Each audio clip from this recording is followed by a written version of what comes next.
Also in the street plan of Washington, you find pentagrams. So here we have two pentagrams in the street plan of Washington. The top one points into the Capitol building, and the one at the bottom points into the White House. This is a political building, so we're told. In fact, it's a temple to a secret society, built by the Freemasons to a specific design, Congress. The Congress building.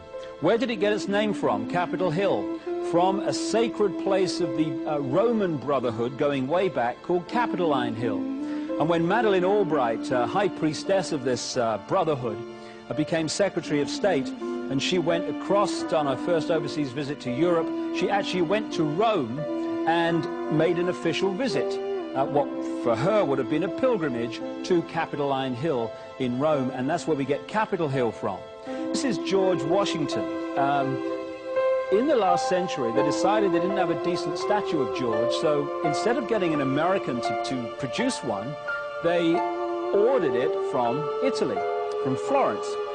And when it arrived on the dockside, people were staggered, because here was George, the first president of the United States, depicted naked from the waist up with this cloth over his Bill Clinton's, and then pointing up one arm, pointing down the other. What's going on? Unless you realize where these people are coming from, it's inexplicable. Well, if you just hold that in your mind, arm up, arm down, naked from the waist up, and then Bill Clinton's covered in a piece of cloth, well, this is where it's coming from. This is the ancient depiction of the compilation of the negative force symbol that the Templars worshipped, or the high-level Templars worshipped anyway, called Baphomet. And this is why that they depicted George Washington in that way.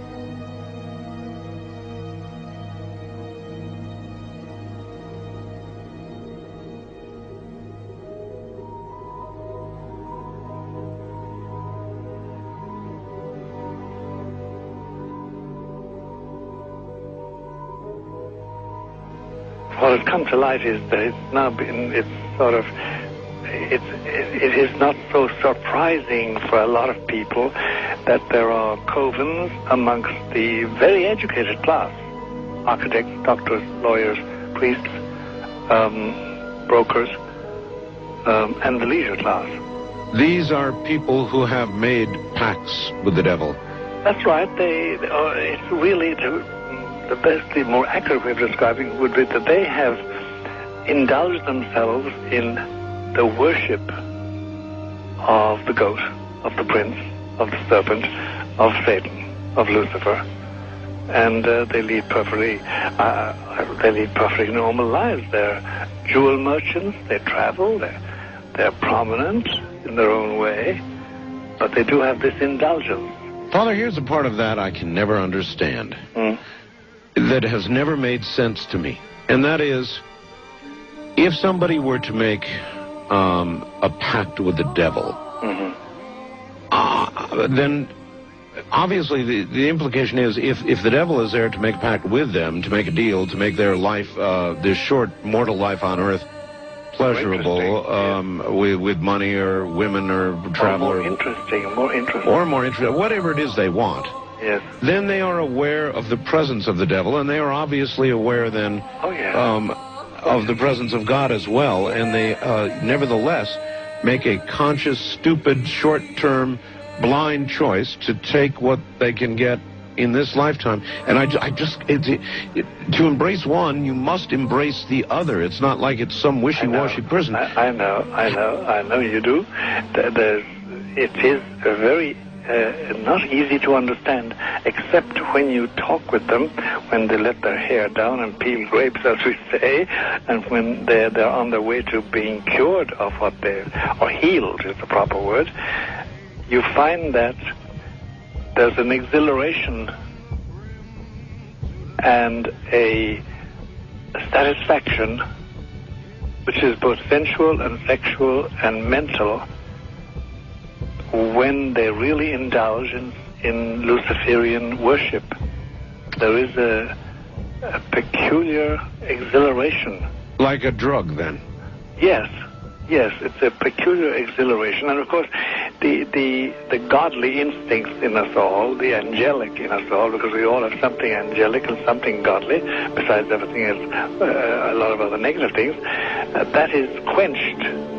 And you find in them a horror of anything, what we call sacred and holy, or sacrosanct, or the idea of the idea of the sacred, of the awesome.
How in the world did you ever get involved in praying to demon spirits?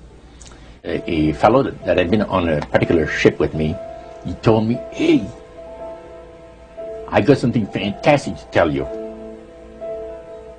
He said, "I am affiliated with people that speak with the spirits of the dead. How would you like to talk to the spirit of your dead mother?" And I was shocked. I was shocked. He said, "You wouldn't be afraid of talking to the spirit of your dead mother, would you?" Well, I said, "I'll tell you what, I would have to give that some thought, because it's something I never thought about before in my life." Most of us probably haven't. A little afraid of something like that. Well, he says, you know, it's written all over your face. You're afraid of going to a seance. But he says, "I know you. He says, you're going to come."